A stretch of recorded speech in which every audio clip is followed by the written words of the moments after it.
A lot of people had been asking me, Sir MJ, paano ba magsimula ng negosyo?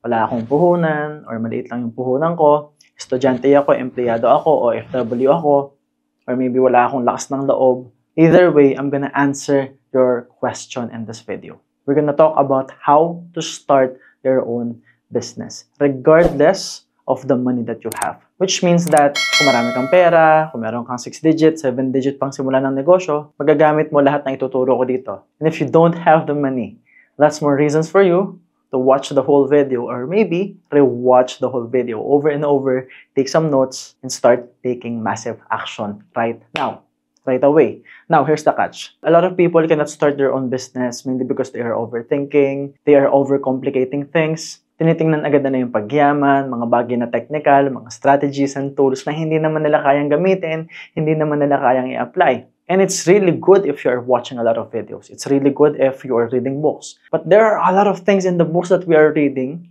that are not yet efficient, especially if hindi ka pa nagsisimula. One major example is Rich Dad, Poor Dad. Sobrang dami mong matututunan sa mindset, diskarte, strategies, tools, building real estate, building passive income, using other people's time, other people's effort. But the thing is, paano mo i-apply yun kung wala ka pang negosyo? So right now in this video, I'm gonna give you 5 easy steps that you can follow right now. At pag nasimulan mo na yung negosyo mo, when you keep the ball rolling, it's time na i-apply mo na lahat ng natutunan mo. It's time to look at the structures, to look at the system, to look at the strategies that you will apply. But I encourage you to start right now. So again, watch the whole video because I'm going to share with you 5 easy, powerful steps to start your own business. Let's begin. Step number 1 is find or join a community. And the keyword here is community. Or maybe find. Or maybe join. Either way. I'm using the term find. It's because you are probably already in a community. Hindi ka lang aware, di mo lang alam. So look at where you are. Your barangay is your community. Your city is your community. The subdivision you are in is a community. Maybe you are in school, that's a community. Maybe you are a club in school. That's a community. In school, you have a classroom, you have a classmate. That's a community. If you are working right now, if you have a job, that's a community. At kung meron kang specific department, that's another community. If you're abroad, you have a Filipino community. You have colleagues. You have friends. And the inner circle that you have, the friends, that's also a community. So you have to find a community. Hanapin mo kung ano yung existing communities na meron ka na. Another thing that you have to look at will be your interest. If you are in the gym, that's a community. If you are riding bicycles, nagbabike ka, nagmumotor ka, that's a community.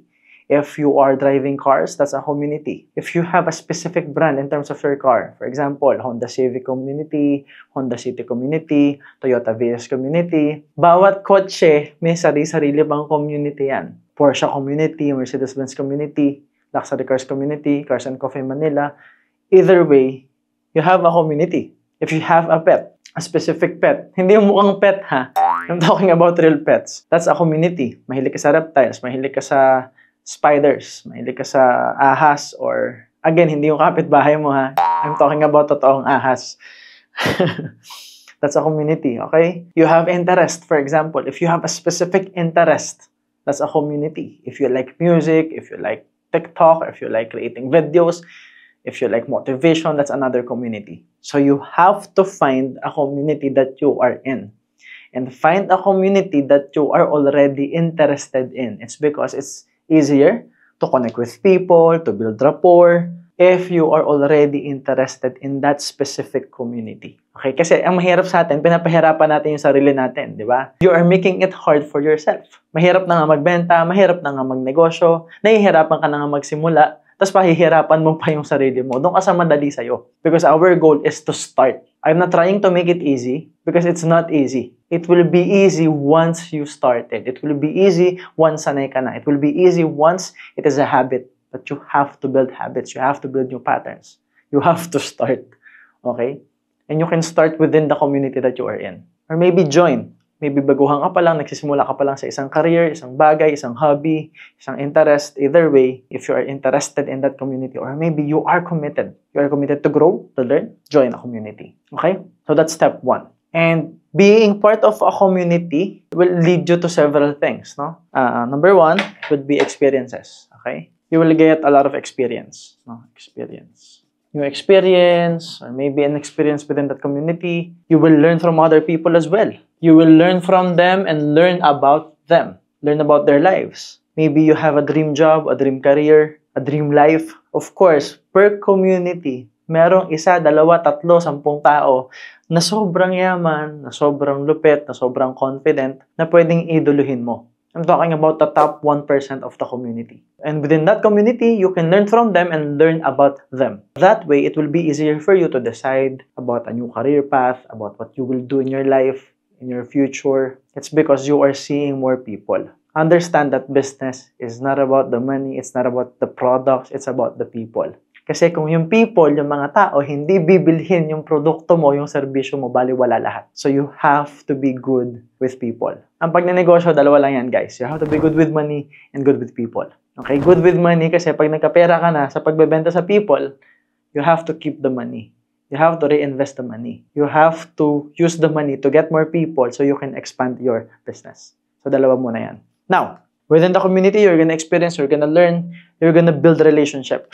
That's another thing. And you're gonna learn a specific, a very powerful tool, skill, which is communication. Communication, extremely powerful tool. Kasi, ang mahirap sa mindset natin, kung hindi tayo nagbebenta, parang ang daling mag-communicate. Diba? Kung wala kang ibebentang products, wala kang negosyo, parang ang daling mag-communicate sa mga tao within the community that you're in. Especially, again, if you are interested in that community, if you're invested in that community.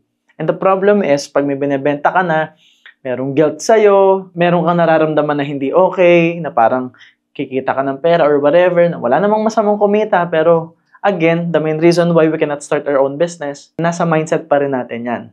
Nasa tamang paraan pa rin ng pag-iisip. If ganyan ang mindset mo ngayon, I strongly recommend you watch the videos that we upload daily. Watch it over and over. You watch the podcast episodes every Sunday. Or maybe, enroll in the Success Blueprint right now.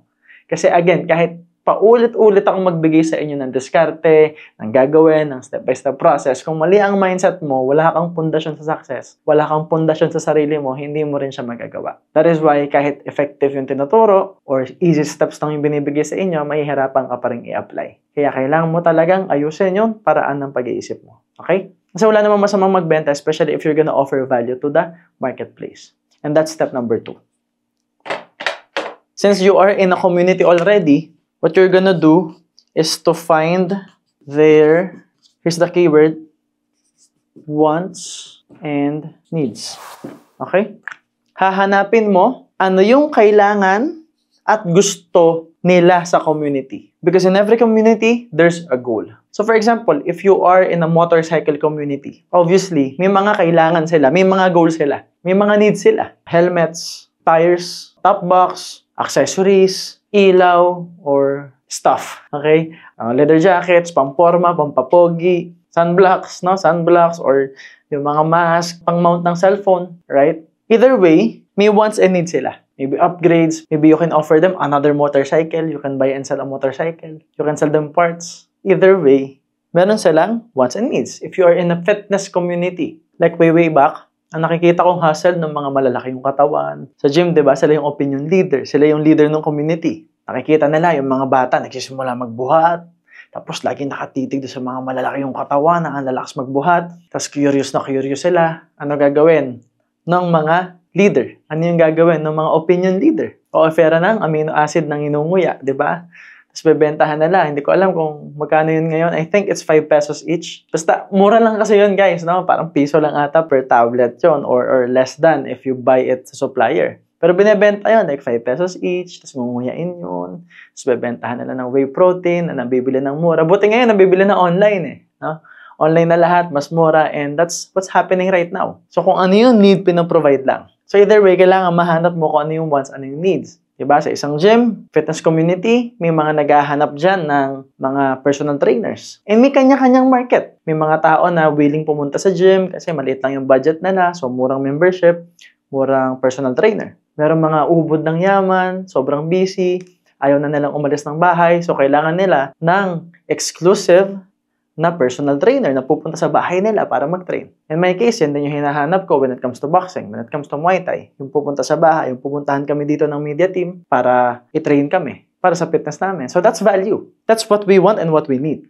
You just have to provide that, and that's number 3 later on. But either way, you have to find the gap in the marketplace. Now, talking about the big stuff, talking about the big things, no, especially if ikaw yung tao na marami kang puhunan. Or maybe, may negosyo ka na at pinapalaki mo na yung negosyo mo. Kasi magagamit mo rin to in terms of expansion. Maybe you have a community na hindi mo na i-explore.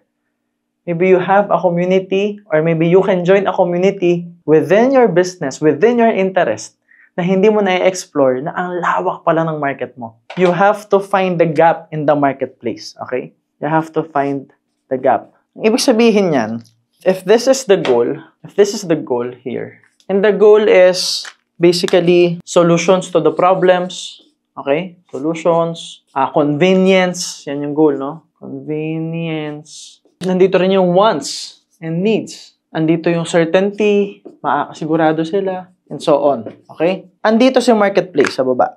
Andito sa marketplace. Your job as an entrepreneur, as a businessman, is to find this. Ang tawag dyan, that distance is the gap. There's always a gap in the marketplace. So if you can take the goal towards the client, or if you can take the client as well towards the goals, towards the solutions to their problems, convenience, certainty, wants and needs, their dreams, things that they want right now, that will be business for you. So it's reconciling the gap. Example, during the pandemic, ang problema, gusto natin kumain ng masarap, nahihirapan tayong magluto, nahihirapan tayong mag-shopping. Diyan pumasok si Lalamove, diyan pumasok si GrabFood, si Foodpanda, di ba? Na ang daming nag-appear na negosyo, mga business models na wala naman dati. So yung mga riders, nagkaroon ng hanap buhay, nagkaroon ng trabaho, nagkaroon ng pagkakakitaan, which is providing value, offering people opportunity to earn. Win-win. Sila, nadala yung product from point A to point B. Yung app nila, it's working. And it's convenient to a lot of people. Hindi na nila kailangan mag-take out, ma-traffic. It's because dinadala na yung produkto sa kanila. Kasi may mga customer, there's a marketplace na, okay, ang gusto ko, yung produkto, yung pagkain, pupunta sa akin. Ano sabi? Your wish is my command. But you have to pay. So that's the gap in the marketplace. If you observe the marketplace, if you observe what's happening, everything is commerce. Everything revolves around business. Ito yung lagi kong sinasabi. Yung suot mong damit, negosyo hindi. Negosyo, di ba? Electric fan mo, aircon mo sa bahay, negosyo hindi. Negosyo. Yung bahay na tinitirhan mo, negosyo hindi. Negosyo. The hollow blocks, the semento, the tiles, everything. Yung sapatos mo, negosyo hindi. Chinelas mo, underwears mo, hindi ka nag-underwear. Meron, okay. Pagkain, transportation, kuryente, tubig. Everything in this world revolves around business. So, ikaw yung mamimili. Habang buhay ka bang ininegosyo o ikaw naman ngayon yung magninegosyo? Dalawa lang kasi yan, guys. We have the consumers and the creators. The consumer spends time, effort, money. The creator earns. Right now, you are a consumer of information. That is why I want you to create. Right? Because if you are consuming, you have to create at some point. Para kumita ka naman. I-apply nyo yung tinuturo ko. I'm also consuming a lot of things, by the way. I consume online products. I consume seminars. I go to Tony Robbins.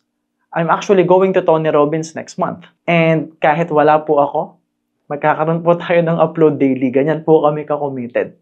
Alright? The team is really committed to provide value with you na kahit nasa US po ako, nasa West Palm Beach po ako, punta ako ng New York, Florida, LA, either way, buong August wala po ako, pero may upload po tayo daily. For the whole month, I think we have 1,000 uploads. And we will still upload a podcast series para po sa inyo. Every Sunday pa rin po yan. Pero I will be there to consume knowledge so that I can create.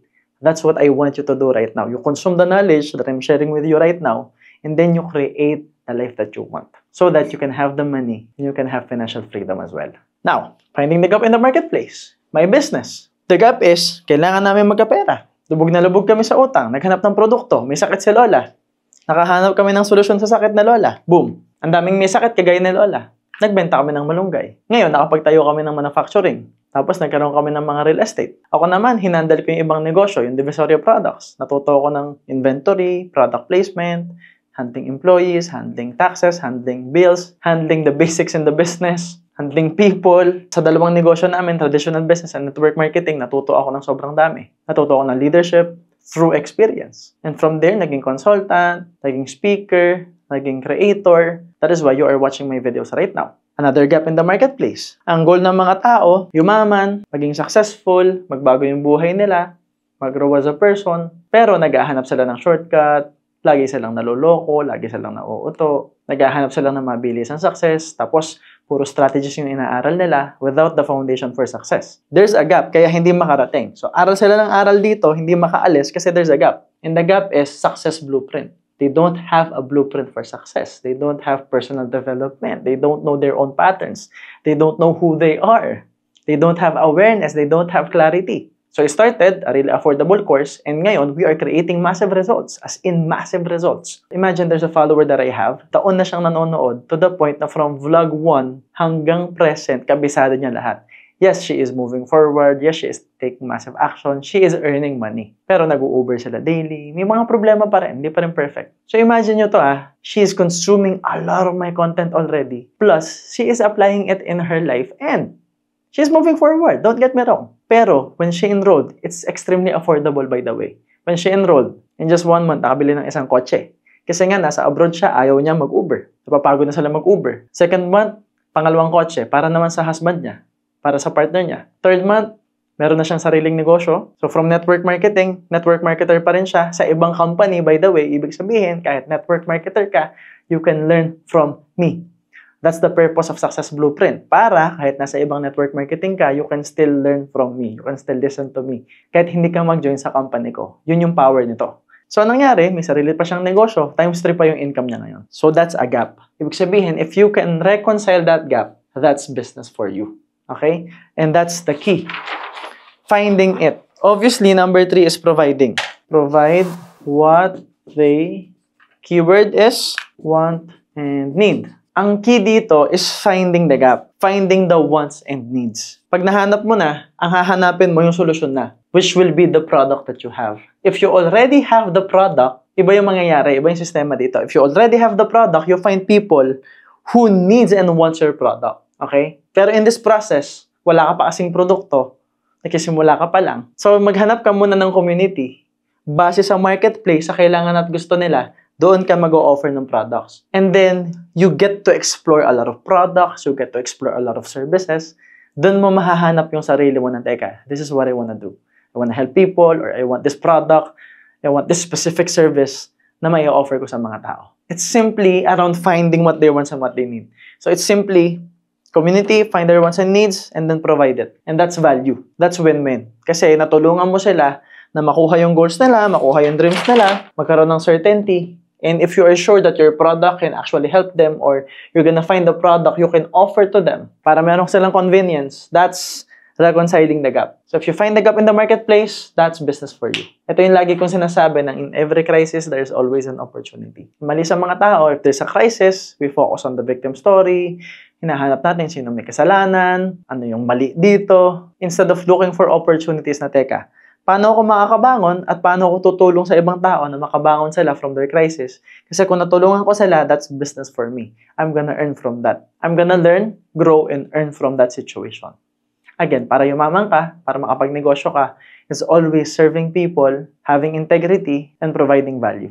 And that's what we do. Kung mapapansin nyo, we created around 30,000 contents na siguro. 30,000 uploads na. Around 3,000 hours of free videos. Free content. Mas marami pa kaming na-create ng video kaysa sa 4-year course. And it's free. And that's the main reason why we have a lot of clients. And soon, we're gonna have a lot of students sa Success Blueprint.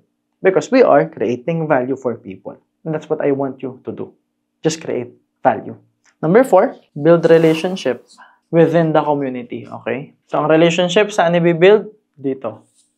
So, either, pagpasok mo pa lang, nagbi-build ka na ng relationship, or both. Pagpasok mo, mag-build ka ng relationship. Pag nag-o-offer ka na ng value, mas mag-build ka ng relationship sa community at sa mga taong nabebentahan mo. Because the clients that you have will be another community within a community.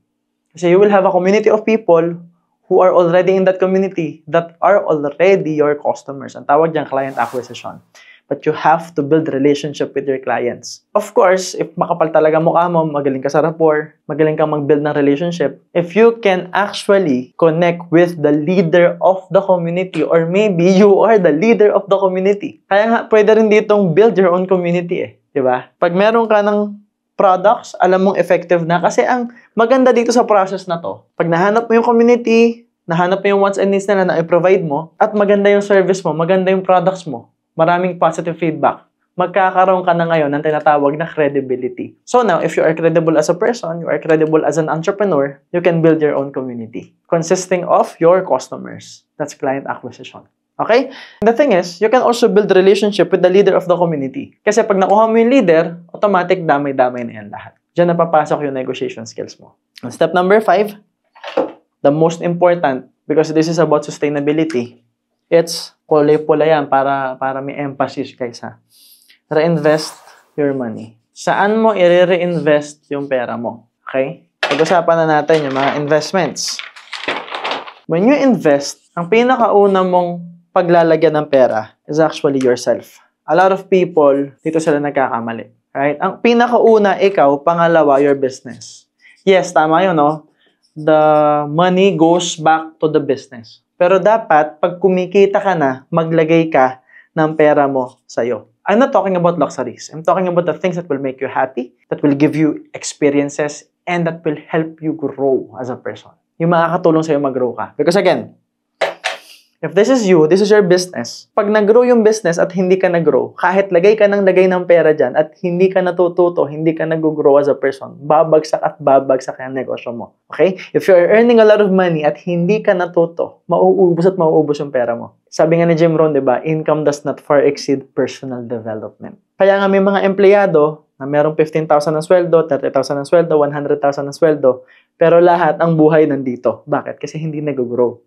Ubus lang yung pera, kung saan pupunta yung pera, maling investment, mali yung napaglalagyan nila kasi hindi sila nag-grow as a person. So, dalawa yung paglalagyan mo muna. Pinakaunang priority mo in terms of reinvesting your money sa negosyo mo at sa sarili mo. Now, ano yung pinakamagandang investment sa sarili? Right? Kailangan maramdaman mong panalo ka. Maramdaman mong mahal mo yung sarili mo. So, if this is you, you can buy yourself things. And the things that you must buy should be related to your personal growth and brand. Meaning, pwede kang bumili ng mas maayos na damit kasi negosyante ka na eh. Baka nagbebenta ka, nagsaservisyo ka. Maybe it will be your uniform. Whenever you meet people, you negotiate. You have a nice suit, a nice dress, a nice pair of clothes, some shoes, maybe a card that will help you go from point A to point B. It's not about iyayabang mo sa mga tao. It's about serving the people. Either way, you can buy things. Next is experiences, no? So, you travel, you build another community. Because when you go to the beach, for example, there's a community there. Baka may nagre-relax na negosyante din. You can learn with them, learn about them, and learn from them. Okay? And maybe, buying things can be an experience for you. Yung mga pagbili mo ng mga bagay-bagay can be an experience and it will open the door for another opportunity for you. Plus, one of the major breakthroughs kasi in terms of human behavior, in terms of success, is when you buy things for yourself. Very important yon. A lot of us had been waiting for someone to acknowledge us, to appreciate us, to award us, to reward us. But the thing is, if you are an entrepreneur, if you are a businessman, ikaw yung nagre-reward sa mga tao. Okay? Kaya nga ang pagninegosyo, kahit gustuhin ng lahat, hindi para sa lahat. Because as a leader, you have to know how to give credit where credit is due. Kahit ikaw yung nagpanalo sa team, you will give credit to the whole team. You have to appreciate them. You have to love them. At kapag may problema, ikaw lang yung sasalo mag-isa nun. Salo mo yun lahat. Salo mo lahat ng risk. So, ibig sabihin, hindi ka na pwedeng maghintay na may magbibigay sa'yo ng bonus, na may mag-reward sa'yo. Kailangan mong matutunang i-reward yung sarili mo. That's the purpose of reinvesting. Because you are the one operating the business. You are the business. So, you have to invest in you. Okay? And the best investment is actually what we call growth. The growth of your business, but more importantly, para mag-grow yung business, your growth as a person.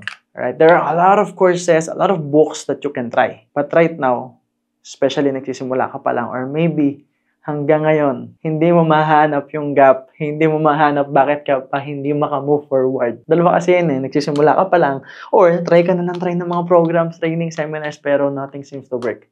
It's because kailangan mo ng success blueprint. We have a specific page for the Success Blueprint. Hanapin nyo na lang, guys. You can search for it. And you can check the link. And we will provide links somewhere here in the description and in the comment sections. At mga estudyante ko na yung magbibigay sa inyo ng feedback. Gaano ba kaganda ang Success Blueprint? Again, there's no business opportunity here. This is a community for you and this is an online course for you, which means na anytime mo gustong panoorin, pwede. Right? Anytime. Kasi recorded videos po yan and meron po siyang kasamang workbook that you can print. Alright? So go check it out right now because this is the best course available today. Kasi kahit anong skills meron ka, kahit gaano ka kagaling, i-enhance nito yung galing mo. At baka hindi mo nagagamit yung totoong galing mo. At kung wala ka pang masyadong skills sa tingin mo, ngayon mo ma-discover ano yung mga pwede mong aralin na skills in the future. And baka ito palang enough na para umasenso ka, para yumaman ka, para ma-expand mo yung negosyo mo. At para masimulan mo na yung antagal mo nang gustong simulan. Alright? So again, that's the 5-step process. I'm sure maraming questions sa utak nyo. And alam nyo naman si MJ Lopez, hindi yan nagpo-post ng biten. So, ang gagawin po natin, I'm gonna give you another process, a 5-step process that you can also use. Basically, ito na yung pinakasimple, pero dagdagan pa natin. Okay ba yan, guys? If you love this video, give us a heart, a thumbs up. Please comment right now, especially if you are getting massive value from this. And if you are getting value from all our videos, I encourage you to enroll in the Success Blueprint. Just imagine, ano pa yung pwede kong maituro sa inyo, di ba? Alright, so enroll now. So, step number 1 here is a different approach. Kanina, nagsimula tayo sa community. Ngayon, magsisimula tayo sa produkto. Dalawa kasi yan eh. Pag may community ka na, may market ka na, mas madali na mag-develop ng products. Or sa ibang tao naman, nahihirapan sila doon. So, sisimulan natin sa products, saka natin hahanapin or gagawin yung community. So, ibig sabihin, in this process, you start with find an effective product that you love. A product that you are already using. And the keyword here is product and love. And of course, effective. Meaning, di ba, you are a consumer. Ano ba yung produktong lagi mong ginagamit? Gustong-gusto mong gamitin? Kasi sure ako, kahit hindi ka kumikita dyan, yung produktong gustong-gusto mo, yung pagkain na paborito mo, sinishare mo sa maraming tao, pero di ka naman kumita. So, ibig sabihin, it's really easy to actually sell, share, communicate a product that you love using for yourself. So ngayon, hanapin mo, ano ba yung mga produktong gustong-gusto ko? Ano ba yung produktong ginagamit ko na sobrang nakatulong sa akin na pwede kong i-share sa mga tao? Right? That's number 1. Number 2, connect to the keyword is supplier or find your own supplier. Anong ibig sabihin nito? Guys, bonus lesson na to sa podcast na to. You connect to the supplier, meaning maybe yung produktong gustong-gusto mo, baka pwede mo nang i-resell, baka pwede mo nang ibenta, or baka pwede mong i-promote, and you just have to create content for it. Meaning, ang puhunan mo lang dito, yung cellphone na ginagamit mo at kapal ng muka. Or maybe if you want to upgrade your phone, why not, di ba? And a lot of people had been earning a lot from the products that they are already using. So imagine nyo dati, mag-vlog lang tayo ng product. Ang kita lang naman dyan sa vlog, yung mga monetization eh. Hindi naman siya ganun kalaki. Maliban na lang kung sobrang trending ka talaga ngayon, di ba? Pero imagine, you can vlog about it and pwede kang kumita doon because of the TikTok shops, di ba? So you can promote the product of the supplier since this will be the easiest way to do that. The most simple way kasi hindi ka naman problema sa produkto. But if you want to build your own brand, if you have the money naman, you can find your own supplier and develop the same product and use that product and just simply promote that product. And that's number 3. Sell the product. So this is obvious, ibebenta mo lang yung produkto mo. And in terms of selling, you can actually use this. Diba? Hahanap ka lang ng community na kailangan yung produkto mo, ipoprovide mo lang yung value sa kanila. Ang simple. Number 4, hindi mawawala yung build relationship sa proseso. And in terms of building relationship, this is the time that may apply nyo yung sinabi ko kanina na doon sa mga product users mo, pwede kang gumawa ng sarili na lang community and build relationship there. So speaking of community, we have our own community, Mastery University, and it's free. If you want to learn more from me, if you want to be notified with the official announcements na importanteng mga i-upload natin, importanteng events natin, doon nyo yung malalaman. So join now in the Mastery University for free. And meron pa tayong segment doon, Ask MJ Lopez, at kaka-upload lang namin ng bagong segment. At napakaraming value rin kaming na-share doon. Exclusive yan para sa inyo. Now, build relationship. And this is something that we talked about. And number 5, again, reinvest your money. And reinvesting means you invest your money on yourself or in your business or in another business. Yun yung purpose naman dito ng communities. Kasi di ba natututo ka na sa maraming tao, if the business is not sustainable, if the business is not working for you, kung sa tingin mo hindi katatagal sa negosyo na yan, or sa tingin mo hindi talaga siya pang long term, then tuloy mo lang tong negosyo mo. And then mag-invest ka sa another business. Tayo ka ng bagong business. O kaya, mag-build ka ng isa pang business na magbibigay sa'yo ng passive income na hindi mo masyadong kailangan intindihin, which is real estate or other investment platforms. Either way, you have to monitor your business.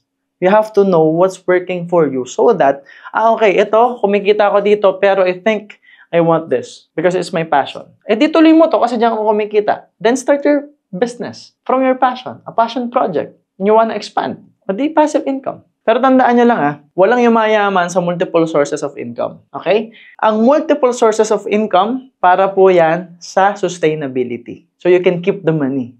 Maybe grow the money. Pero in terms of pagyaman, from zero to pagyaman, you focus on one business talaga. Right? That's ideal. Pero again, this video is not about pagyaman naman. This video is simply for you to start your own business. Maybe this is also the start of you transforming your life for the better.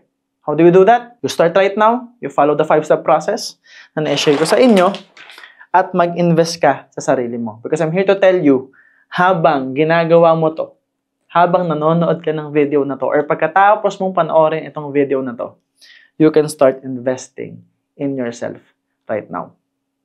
Again, success blueprint will grow really soon. We will create massive results. At baka isa ka na sa magkakaroon ng napakagandang transformation at result. Because my wish for you is to become more successful in all aspects of your life. So if you like this video, give us a thumbs up, or a like, or a share, or a comment, or do everything and subscribe to our channel. And make sure that you also follow us in all our social media channels. At abangan nyo pa yung susunod na mga episodes natin because we are here to create massive value for you guys. So yun lang guys, lagi nyo tatandaan that everything good starts with a yes and yes. My name is MJ Lopez and see you soon.